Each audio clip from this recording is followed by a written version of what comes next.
Okay, conquest and occupation of the land is the next. We have 8. We're halfway through. Can you see that? And there's the actual books that is written in is also the thing that I want you to remember. And those, if you look at your books, they're names of 3 things. Will you please say them with me? Joshua, Judges, Ruth. Now, as you look at this book, I give you dates. Well, God gives you dates because he's the one who put it in place. But each one tells you what the dates are. How many of you know what BC means? Before Christ. How many know what AD means? Very good. I always thought it was after death. But it's in the year of our Lord is what the Latin means. Yes, AD. And so in the New Testament, everything's AD. But everything in the Old Testament is before Christ, BC. So we go from like 2000 down to 0. And then in the New Testament, we go from 0 up to where we are now. Okay, so we're on the conquest and occupation of the land. At the end of the wilderness wanderings, after 400 years in Egypt, 40 years of wandering around, and there's so many great stories in these books. I mean, and then Moses goes to the outside of the promised land. Do you know that Abraham, Isaac, and Jacob lived in the promised land? It wasn't Israel yet, but it was the land that was promised to Abraham. And a covenant was given to him. Our pastor on Sunday was saying there were 3 things to the Abrahamic covenant. And God held to that. That's why he delivered his people. He said to Abraham, I'm going to make of you a great nation. I'm going to give you lots of descendants. So, and he said, I'm going to give you land. And he meant the promised land, where he was right then. Later, his large, almost 2 million people would take over that land, and that would be the promised land became Israel. And the last thing was blessing. Land, seed, blessing. And the blessing meant anybody who helped Israel would be blessed. Abraham's descendants. Anybody who cursed them was cursed. We still see some of that today. So, in order for Abraham's covenant to take place, he had to get his people, Abraham's people, to get to the land and to conquer it and to occupy it. And he got Moses to the outside of going into that land. Moses could see it from the Pisgah, a mountaintop. But he couldn't go in because he had had some trouble with God. And that was his punishment. He couldn't go in. And so what happened was that Joshua, his assistant, took over. And so the 3 things are Joshua, Judges, and Ruth. Joshua's book is a military conquest. They took the land. And they were not to mingle. There's stories about how they got sucked in here and sucked in there, but primarily they did take the land. And then Judges was after Joshua left, and the Judges, there were 13 of them, how they took these 12 tribes, which we'll see in a minute, and kept them growing. And Ruth was just a little microcosm in this conquest and occupation of the promised land. She was one woman who had a story, but her story was so very important. And do you know why? Yes. Why? She, through Boaz, had Obed, and Obed had Jesse. Jesse is the father of King David. Amen. Oh, you know your stuff. Yes, you do. That hit me in the face. Yeah, and you know that in the lineage, I think it's in Luke 3, both Rahab and Ruth, who were both Gentiles, are mentioned in the line of Jesus. And by the way, we're learning this history because it's a history of the family of Jesus. And history is his story. And all of this is leading to his coming. And the 3rd time we go through this, we're going to take it really quick because we're going to look at it again next week. But I'm going to have you look up things in the Old Testament in these periods of history, and then I have things where it's fulfilled in the New, where you see Jesus is the fulfillment of all prophecy concerning the Messiah, who was the promised deliverer, just like Moses was, just like Joseph was. They were a type of Christ. And how they actually were people who gave you an idea what the Savior would be like, only he's much, much better. Okay, now another one. I don't know, I think if I had a favorite of all of these periods, it would be this one I'm going to put down now. I just want to make sure you can all see, because I don't want to stand in front. It's called the United Kingdom. Now, it should be in your book, and it says under there what the books are that it covers. The United Kingdom is the 5th period of history. And you can see the books, 1st and 2nd Samuel, 1st Chronicles, it's in your book. And there are 3 major kings in this period of history. And they are well known in Bible stories, all 3 of them. And they are, each one is a little different in the way he ruled. But we'll see a little bit later more about them. Read them with me. Saul, David, Solomon. And that is during the United Kingdom. The reason they called it United Kingdom is if we back up to the patriarchal period, the last patriarch, Jacob, had 12 sons. And when those 12 sons went to Egypt, when Joseph brought them to Egypt so they wouldn't die, they were his brothers, each of those had families, and they stayed within those 12 sons. And then they became tribes. And by the time they left Egypt, there were 12 great big tribes with all kinds of people and children and wives. It was, there's probably several 100,000 in each tribe. And so over here, United Kingdom, those tribes are given land. Over here during the conquest and occupation, they were given land according to population of the tribe. And we're going to see a map of where those are, where they were put. Okay, so we are in United Kingdom. It's during the United Kingdom that under Solomon, we have the golden rule of Israel. Wonderful, prosperous period. So let's say the 3 people under the United Kingdom. And what were they? Not their names, but what did they do? What was their titles? They were kings. So we have Saul, David, and Solomon. Now, after this golden rule, especially under Solomon, there was trouble in paradise. And the trouble was that Solomon had too many wives, and they turned his head, and he started worshiping other gods through them. And boy, was God mad at him. And he, for the sake of David, and David in 2 Samuel 7 was given a covenant. And the covenant, just like Abraham had a covenant, land, seed, and blessing, David had a covenant. It's called the Davidic covenant. That promise, covenant means promise, that out of his line would come a king that would rule on the throne forever. Guess who that was? Jesus.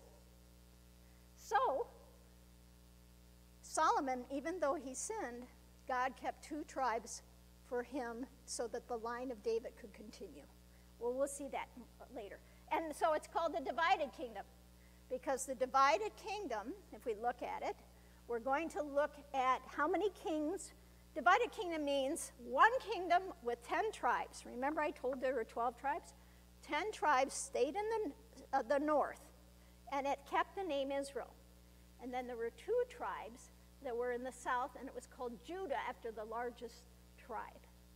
And Judah was the tribe where David came from and where Jesus came from. Okay, so we have divided kingdom, and we have 20 kings in the northern kingdom. Every one was evil. Every one of them. And they were not one line, one family. They were different dynasties. Sometimes they'd have just one guy, and the most was, I think, 4. But sometimes they'd have a guy and a son, and then they'd get assassinated, and somebody else would take over. So, Israel not only was evil, but boy, they had a lot of different leaders. But they were all kings of Israel. Whereas the other one to the south, which was called Judah, now this should be in 7 of your book. You'll see it there. Judah is marked by 20 rulers.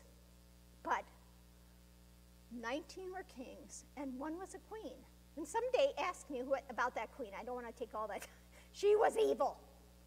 And out of all those 20 rulers, there were 5 that were really good kings. And about another 4 were half good, half bad, but the rest were evil. Let me tell you, men in their rule, probably still today, are not always good rulers or good leaders. Okay, so the divided kingdom, we have the nation to the north is called what? That's right, Israel. The nation to the south is called, after the big tribe, Judah. And for Israel, it has 10 tribes. Judah had 2 tribes. And Solomon's line went through that. And Solomon is in the line of Christ also, just like David was, his father. Okay, and there's so many things. This is the most difficult part of all of the Old Testament history. I mean, you can't even keep all this, because they ruled side by side or above each other. And sometimes they would have treaties with each other. Sometimes they'd have battles. It takes forever. It took us 12 weeks and a very deep study just to do a king study. I mean, maybe it was 24 weeks. It was a long study. Anyway, so we're down here. We have 6. How many more did I say we have? We have 2 more. It was 8 categories. Okay, the next one is called the exilic period. Can you see that? Can everybody see it? Okay, the exilic period, what word do you get out of exilic? Exile. Well, I have to tell you, those 2 nations, the Israel nation, it went into captivity in 722 BC, and it was 150 years before Judah went into captivity. And why? Because they were evil. And God made them all. The ones in the north lost their identity. They were thrown into all different countries.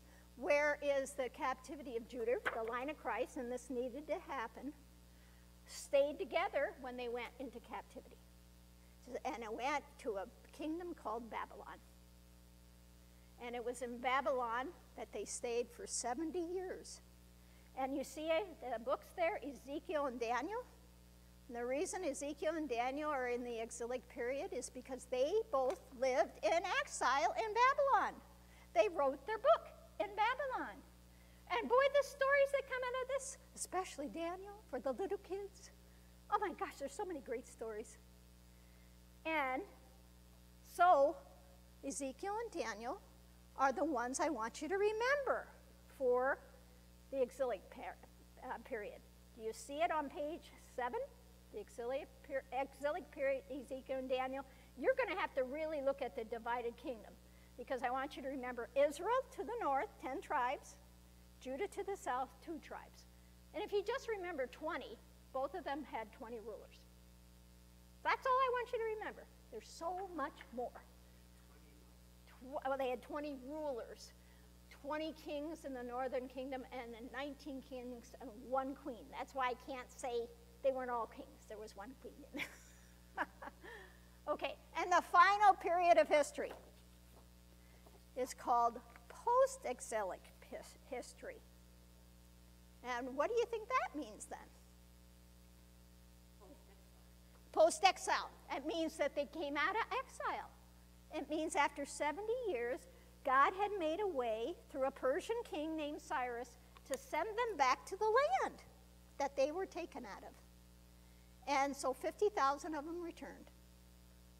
And they never owned the land again until 1948, when Israel became a nation again.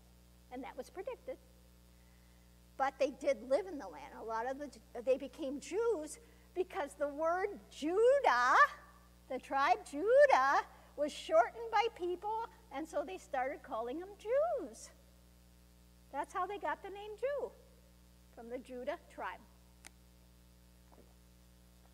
So, you have 8 categories of history. And Ezra, Nehemiah, and Esther are books. And so I just took the 3 books that tell you about the post-exilic time. And that's what I want you to remember, just that. Ezra, Nehemiah, Esther. Now say it with me. Ezra, Nehemiah, Esther. Those are the books of post-exile. And if you back up, were the two names I wanted you to remember from the exilic period? What's right here? Look at it. Ezekiel and Daniel. Those are more books. But they were living in the exile. And they wrote their books in the exile. So take this home. Make sure you look at it. So next week, might have, not a quiz, but I might take this stuff and I might throw them on the floor. And I might say, okay, put them in order. Do you think you could do it? Okay, I might let you use your books. I might. I might let you try first without the books. But I think if you look at the years, that would help. I don't think I have the years on there, do I? I just have the books. Okay, do you get the 8 categories of history?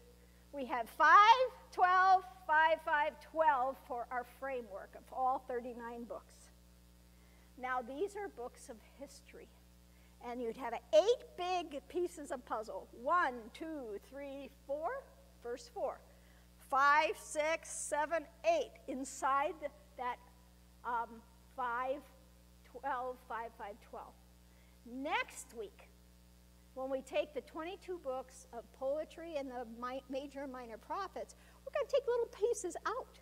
And you're going to have to, we're going to find out, where do those books go into these history categories? Because they give you more information about what was going on. You can't just read it and figure out, well, this was in the United Period if you haven't been taught it. So next week, it's going to be a little harder because it's 22 books that we're going to look at and figure out where to put them in one of these categories. Do you get it? Anybody having a struggle with that? Okay.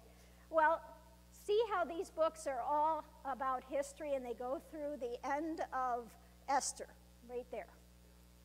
Then the next books we start are poetry books, but they are no longer in these, they are in these categories, but in one of them. The poetry books all go into one of these history periods. And that gives you more information about it. And then when you'd have the prophets, they go into some of these others. And the prophets then give you more information about either the divided kingdom, or they give you more information about the exilic, or the post-exilic. See, that's why the Old Testament is so hard. Because people don't realize that the first 17 books give you all the history, and the next 22 give you a little smidgen of each of that history, and you got to put it in the right history place. Do you get it? You got following me? Phew, good, okay. Now we're going to do it all over again. But this time we're going to use maps. So turn to page 8.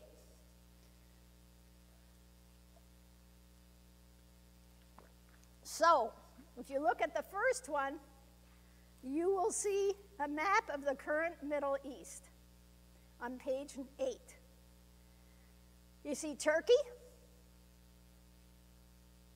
Do you see Greece? Well, Turkey and Greece are where the church was in Acts. But this is part of our world today. And our headlines will have Iran in it, or Iraq, Saudi Arabia, Israel, and even Egypt. They're all in the headlines today. But those lands back in the Old Testament world is the next one. And if you look, the only 2 maybe that you could recognize as far as names on page 9 would be like Syria and Jerusalem there. But this map shows the Old Testament way before Israel was a nation. And this shows a beginning when when Egypt was a world power, or Assyria. See those two, Assyria and Egypt? Can you find them on the map? Can you see where Egypt is? Yep. And then where Assyria is? The only time in our history of the world that we had world empires were back in this time. Otherwise, it's been individual countries or a few countries together.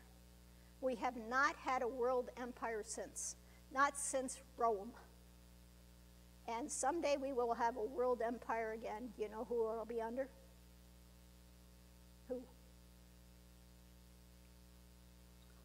Yeah, it's coming. It hasn't happened yet. Might be now. No, it hasn't happened yet. It's under Jesus Christ. He will take over. He will be the world empire leader forever.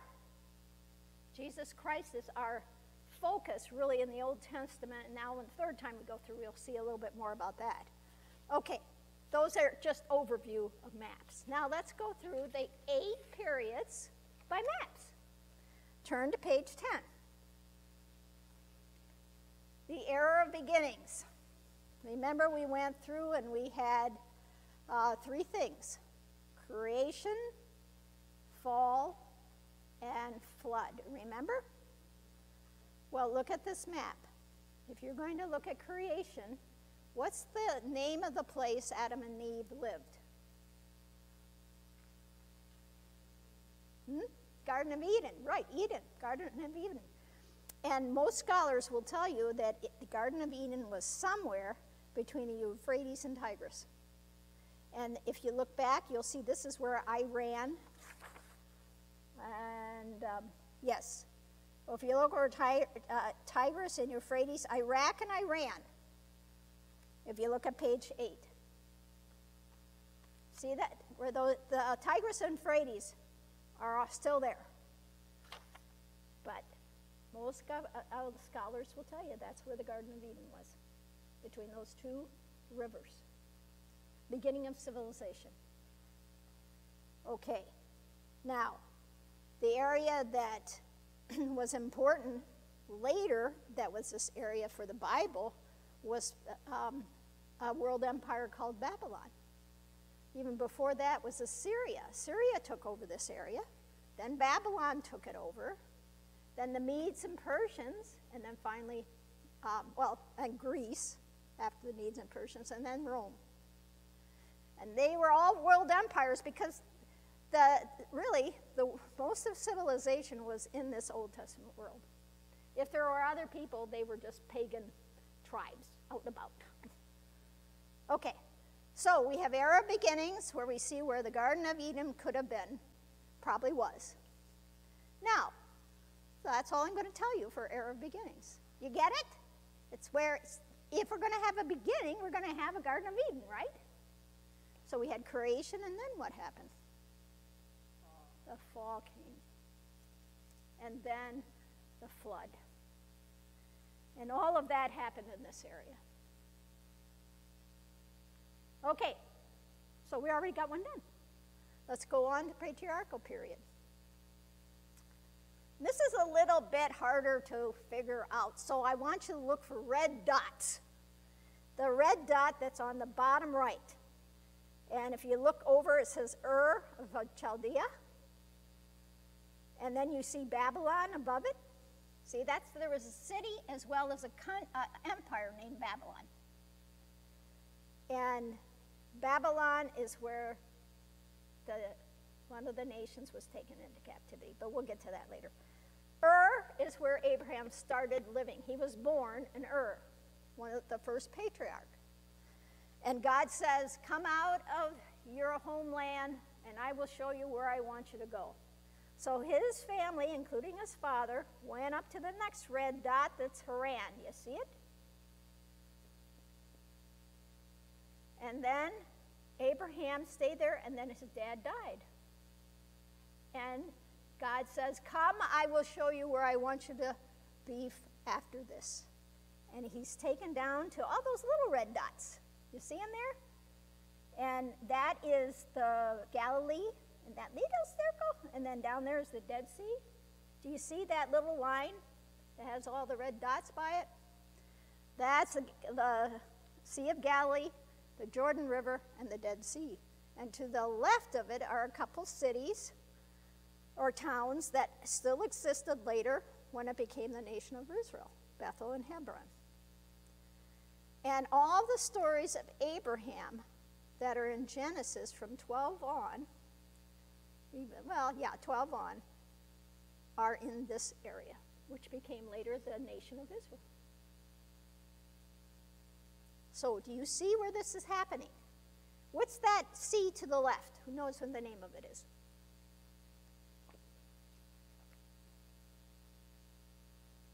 Where is Israel? right on the MC, Mediterranean. It's the Mediterranean Sea. It's the Mediterranean Sea, if you look back on the world map, I think it's page 8. It's to the south. Do you see it there? Yeah, Mediterranean Sea. And so Israel is right on the Mediterranean Sea. And so when Abraham finally found where God wanted him to go, he was right in a land near the Mediterranean Sea. And the patriarchal period, the three patriarchs, let's say them again, Abraham, Isaac, Jacob. All their stories, most of them took place right here. Now Jacob went up to the north of the Sea of Galilee to another little town that his uncle lived in. And for 14 years about, he was there, but everything else took place right here. And this is the land that God promised Abraham and was the promised land later on that would become Israel. Do you see where it is? And you see where Iran and Iraq are today from this other map is where Babylon and Ur of the Chaldeans and the Euphrates and Tigris rivers are. That's where today's Iran and Iraq are. It's still important, isn't it? It's always been important. Always. Okay, let's go to... What you were saying is that originally the land that Israel should have been. No. It was given, it was the land where creation started, yes. Oh, okay. It's where the Garden of Eden was, and it's where Abraham was born. But the actual promised land was over here on page 11, across from it on the Mediterranean Sea. You know, if Adam and Eve had done it right, if they hadn't sinned, yeah, we'd still be there and we'd be in paradise. Yeah. Boy, you get so mad at those two.